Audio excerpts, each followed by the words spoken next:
Hello everyone, this is Manisha and welcome to my YouTube channel. आज की video में हम बात करेंगे energy stored in stressed wire.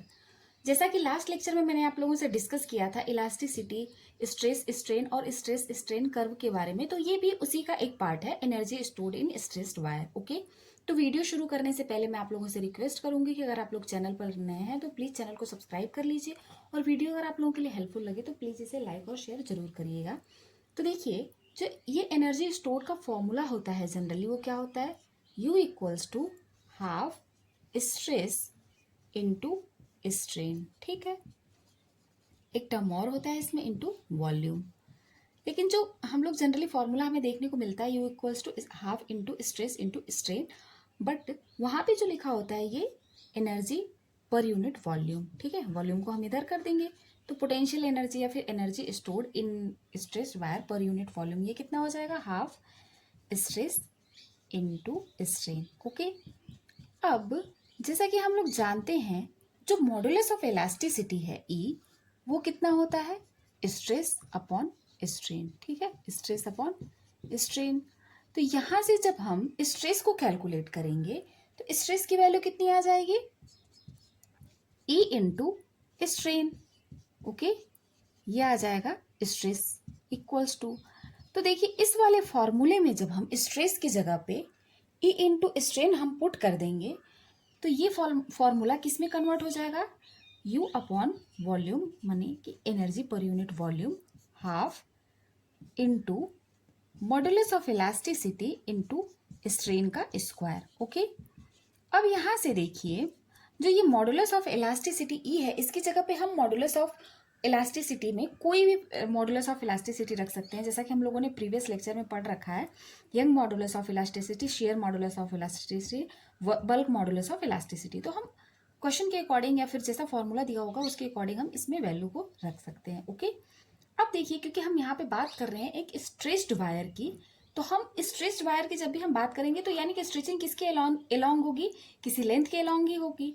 तो वहां पे क्या आएगा, लॉन्गिट्यूडनल स्ट्रेस, लॉन्गिट्यूडनल स्ट्रेन, और उस टर्म में जो मॉडुलस ऑफ इलास्टिसिटी होती है वो क्या होती है, गामा, यानी कि young modulus of elasticity. Okay, तो अब देखिए ये जो फॉर्मूला है ये कैसे आया उसके ऊपर हम डिस्कस करते हैं, और यहाँ पे जो मॉडुलस ऑफ इलास्टिसिटी लेके चलेंगे वो गामा, यानी कि young modulus of elasticity. Okay, तो देखिए एक एग्जांपल से हम इसे समझते हैं। सपोज करिए एक वायर है, यहाँ पे एक वायर है जिसकी जो इनिशियल लेंथ है वो क्या है, L है। ठीक है, इनिशियल लेंथ L है, और फिर इस पर क्या हुआ, कुछ डिफॉर्मिंग फोर्स अप्लाई किया गया, इस तरह से वायर को खींचा गया नीचे की तरफ, पूरा इस तरह से पुल किया गया, तो जो इसकी जो लेंथ है उसमें कितने का इंक्रीमेंट हो गया, डेल्टा L का। ठीक है, जब इस पर डिफॉर्मिंग फोर्स अप्लाई किया गया तो इस वायर की लेंथ में डेल्टा L का इंक्रीमेंट हुआ।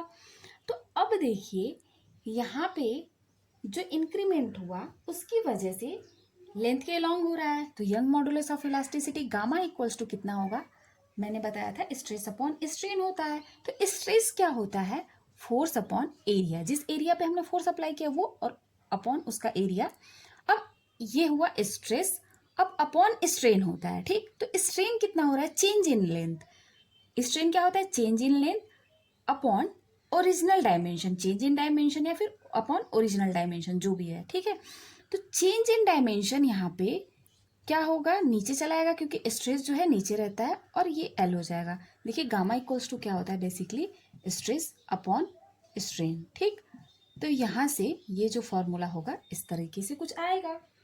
अब देखिए यहाँ पे जो फोर्स हम अप्लाई कर रहे हैं वो कैसा फोर्स हम होगा, वेरिएबल फोर्स होगा। क्यों हम यहाँ पे वेरिएबल फोर्स की बात करेंगे, क्योंकि सपोज करिए जितना हम फोर्स अप्लाई कर रहे हैं उतनी ही लेंथ में इंक्रीमेंट हो रहा है। ओके, सपोज करिए इसकी लेंथ पहले L थी, थोड़ा सा हमने खींचा तो हमें थोड़ा सा फोर्स अप्लाई करना पड़ेगा, फिर थोड़ा सा और लेंथ इंक्रीज कर रही है तो थोड़ा फोर्स को और बढ़ाना पड़ेगा। ठीक है, ऐसे करते करते डेल्टा L तक पहुंचने के लिए एक पर्टिकुलर अमाउंट ऑफ फोर्स की इसमें जरूरत होगी। ओके, तो यानी कि फोर्स जिस हिसाब से हम बढ़ा रहे हैं लेंथ में इंक्रीमेंट भी उसी तरह से हो रहा है। ओके, तो इसलिए यहाँ पे जो फोर्स है उसे हम क्या बोलेंगे, फोर्स कैसा होगा, वेरिएबल फोर्स होगा। ठीक है, अब अगर हम बात करें वर्क डन की, तो देखिए वर्क डन कैसे कैलकुलेट करते हैं हम, जनरल जो फॉर्मूला होता है वर्क डन का वो क्या होता है, F इंटू डी एक्स होता है। ओके। अब यही जो वर्क डन है, जितना अमाउंट ऑफ फोर्स हम अप्लाई कर रहे हैं इस वायर पे, वही किस में कन्वर्ट हो जाएगा, जो इसकी इंटरनल एनर्जी यानी कि जो स्टोर्ड एनर्जी है या फिर हम पोटेंशियल एनर्जी की बात करें, उसी में ये वर्क डन कन्वर्ट हो जाएगा, अगर एनर्जी का कोई लॉस नहीं हो रहा है तो। ठीक है, तो अब देखिए यहाँ पे फोर्स की क्या है, हम बात किए वेरिएबल है, तो इस कंडीशन के लिए जो वर्क डन का फॉर्मूला हो जाएगा, ये यहाँ पे इंटीग्रेशन का साइन लगा देंगे। ओके, अब हम एक ऐसी कंडीशन एज्यूम करें जैसे कि ये डेल्टा एल का इंक्रीमेंट हुआ।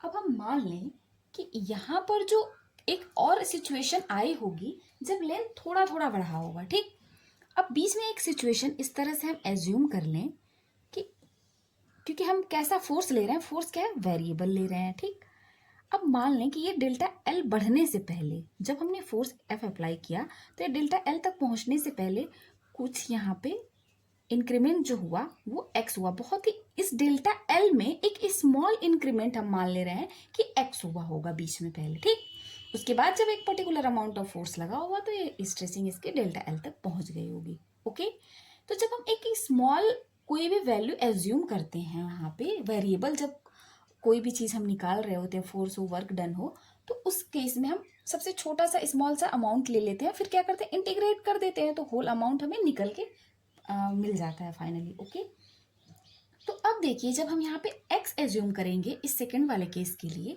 तो इस केस में गामा की जो वैल्यू होगी वो किस तरह से आएगी, गामा जो हो जाएगा अब यहाँ पे चेंजेस आएगा, तो डेल्टा एल की जगह पे मैं यहीं पे लिख दे रही हूँ इसी फॉर्मूले में, डेल्टा एल की जगह पे यहाँ पे क्या हो जाएगा, x हो जाएगा, क्योंकि चेंज इन डायमेंशन क्या हो रहा है, x, ओरिजिनल डायमेंशन l, और f अपॉन a ये स्ट्रेस हो जाएगा। ठीक, अब हमें क्या यहाँ से कैलकुलेट करना है, बेसिकली गामा के टर्म में हमें निकालना है फोर्स को। ठीक, तो अब देखिए ये जो फोर्स है वो कितना आ जाएगा, गामा ए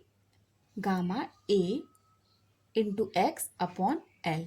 ठीक, अब यहाँ पे हमें वर्क डन में यही वाला फोर्स जो है, small amount of work done, यहाँ पे अगर हम डेल्टा डब्ल्यू से इसे दिखाएं और इंटीग्रेशन साइन को हटाएं पहले, तो ये एफ जो है ये क्या हो जाएगा, गामा ए x upon L into D x. ठीक, इतना तो समझ में आया। अब देखिए फिर यहाँ से हमें क्या करना है, इंटीग्रेट करना है। अब हम लिमिट कहाँ से लेंगे, सपोज करिए कि इनिशियली जो इसमें x जो था वो क्या है, 0 था, कोई इंक्रीमेंट नहीं हुआ होगा। अब यही जो x है इंक्रीमेंट, वो वेरी होके कहाँ तक पहुंच रहा है, डेल्टा एल तक पहुंच रहा है, तो हम लिमिट कहाँ से लगाएंगे, 0 से डेल्टा एल तक। ठीक, तो ये अब जो डी डब्ल्यू है वो डब्ल्यू में कन्वर्ट हो जाएगा अगर इंटीग्रेशन यहाँ पर भी लगा देंगे तो। ओके, अब देखिए चेंज कहाँ से हो रहा है, 0 से डेल्टा एल तक। फोर्स क्या है, गामा ए x upon L into D x. ठीक है, अब देखिए जो ये सब क्या है, गामा ए और एल, ये तीनों क्वांटिटी क्या है, कांस्टेंट है, ये तो चेंज नहीं हो रही है। ओके, तो ये work done W equals to क्या हो जाएगा, गामा ए अपॉन एल, ये बाहर आ जाएगा। ठीक, क्योंकि लेंथ भी फिक्स है, एरिया भी फिक्स है। अब देखिए यहाँ से 0 टू डेल्टा एल ये हो जाएगा वेरिएशन, और ये x इंटू डी एक्स। ठीक, तो जब इसे हम इंटीग्रेट करेंगे तो ये वर्क डन कितना आ जाएगा, गामा ए डेल्टा एल अपॉन 2, ये डेल्टा एल का स्क्वायर यानी कि x स्क्वायर बाई 2 यहाँ से निकल के आएगा, और जब लिमिट पुट कर देंगे तो ये हो जाएगा डेल्टा एल अपॉन 2, और ये गामा ए अपॉन एल, ये वाली वैल्यू। ठीक, तो ये हो गया वर्क डन डब्ल्यू के लिए फॉर्मूला आया। अब यहाँ से हम लिखते हैं फिर से, देखिए मैं इस वाले पोर्शन को इरेज करके यहाँ पे यही वाला फॉर्मूला मैं लिख रही हूँ कि यहाँ से आपका क्या कैलकुलेट होके आया है कि वर्क डन जो W है, W इक्वल्स टू आया gamma A upon L into delta L का स्क्वायर अपॉन 2। अब इसमें हम क्या मल्टीप्लाई कर देंगे, L अपॉन एल से मल्टीप्लाई कर दे रहे हैं। ठीक, अब हम ऐसा कर क्यों रहे हैं, देखिए यहाँ पर जब हम इस तरह से लिखेंगे इसे, तो ये जो W है, W इक्वल्स टू कितना आ जाएगा, gamma A by 2 into L. इस वाले L को इधर ले आते हैं, और ये जो नीचे L लिखा हुआ है इसको डेल्टा एल अपॉन एल, इसके साथ स्क्वायर में इस तरह से लिख सकते हैं। अब देखिए ये जो क्वांटिटी है ये क्या कहलाती है, स्ट्रेन कहलाती है। Change in dimension upon original dimension, यही तो होता है स्ट्रेन का फॉर्मूला। अब देखिए ये जो वर्क डन है gamma A L upon 2 into, ये क्या हो जाएगा, स्ट्रेन का स्क्वायर। ठीक है, ये क्वांटिटी हो गई स्ट्रेन का स्क्वायर। अब ए इंटू एल क्या होता है, वॉल्यूम होता है। तो अब देखिए यहाँ पर जो मैंने बताया कि जो ये वर्क डन है, वर्क डन ही क्या होता है, पोटेंशियल एनर्जी की फॉर्म में क्या होगा, स्टोर हो जाएगा। ठीक, तो अब देखिए ये work done W equals to, यहाँ से क्या हो जाएगा, ये हम वॉल्यूम लिख देंगे यहाँ पे, तो ये gamma V upon 2 into strain का स्क्वायर। ठीक है, अब ये जो W है, इसी W को हम लिखें potential energy per unit volume, तो क्या हो जाएगा यहाँ पे, थोड़ा सा हम इसे इस तरह लिखें, U upon V potential unit per unit volume, gamma upon 2 into strain का स्क्वायर। ओके, अब देखिए जैसा कि मैंने बताया यंग मॉडुलस ऑफ इलास्टिसिटी होता क्या है, स्ट्रेस अपॉन स्ट्रेन का रेशियो। ठीक, तो यहाँ से जब हम यहाँ से गामा इंटू स्ट्रेन करेंगे तो ये क्या हो जाएगा, स्ट्रेस। ठीक है, गामा इंटू स्ट्रेन क्या हो जाएगा, स्ट्रेस। ठीक, अब यही फॉर्मूला स्ट्रेस के और स्ट्रेन के टर्म में कैसे आ जाएगा कन्वर्ट होके, देखिए गामा इंटू स्ट्रेन, एक स्ट्रेन को यहाँ पे लिख देंगे, यहाँ इस तरह से। जो ये वाला स्ट्रेन है इसको, अब देखिए W इक्वल्स W नहीं, U अपॉन V हम करके लिख रहे हैं इसे, half gamma strain into strain. ठीक है, तो यहाँ पे जो ये गामा स्ट्रेन है वो क्या है, स्ट्रेस के इक्वल है, यानी कि ये हो जाएगा आपका U upon V half into stress into strain. ठीक है, तो यही फॉर्मूला हम लोगों को जनरली देखने को मिलेगा क्वेश्चन में। कभी कभी डायरेक्ट फॉर्मूला ही पूछ देता है कि जो पोटेंशियल एनर्जी स्टोर्ड इन वायर है वो कितना होगा। ठीक, ये फॉर्मूला तो इस टर्म में भी आता है क्वेश्चन में डायरेक्ट, और कभी कभी इस वाले टर्म में भी दिया होता है कि ये half into gamma into strain का स्क्वायर, या फिर इसमें लिखा होता है पूरा टर्म में modulus of elasticity into strain का स्क्वायर। ठीक है, तो आज की वीडियो में बस इतना ही। Thank you everyone for watching this video. I hope कि ये वीडियो आप लोगों के लिए काफ़ी हेल्पफुल हो, और नेक्स्ट वीडियो में हम इससे रिलेटेड, इलास्टिसिटी से रिलेटेड जितने भी क्वेश्चन है उसको डिस्कस करेंगे, और नेक्स्ट टॉपिक को हम लोग डिस्कस करेंगे। Okay, so thank you everyone for watching this video. Thank you.